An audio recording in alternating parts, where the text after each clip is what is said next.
ابو ہریرہ سے روایت ہے، فرماتے ہیں کہ نبی اکرم صلی اللہ علیہ وآلہ وسلم نے فرمایا، ابن آدم کے ہر عمل میں سے نیک عمل کو 10 گنا تک بڑھا دیا جاتا ہے۔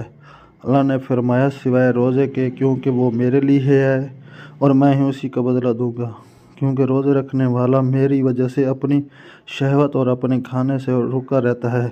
روزہ رکھنے والے کے لیے 2 خوشیاں ہیں، ایک اسے افطار کے وقت خوشی حاصل ہوتی ہے اور دوسری خوشی اپنے رب عز و جل سے ملاقات کے وقت حاصل ہوگی۔ اور روزہ رکھنے والے کی منہ کی بو اللہ عز و جل کے ہاں مشک کی خوشبو سے زیادہ پاکیزہ خوشبودار ہے۔ ابو ہریرہ سے روایت ہے کہ رسول اللہ صلی اللہ علیہ وسلم نے فرمایا، ابن آدم کے ہر عمل میں سے ایک نیک عمل کو 10 گنا سے 700 گنا تک بڑھا دیا جاتا ہے۔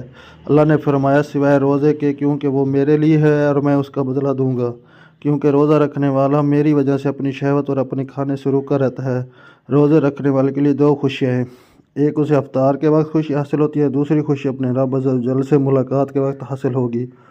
اور روزہ رکھنے والے کے منہ کی بو اللہ عز و جل کے ہاں مشک کی خوشبو سے زیادہ پاکیزہ ہے۔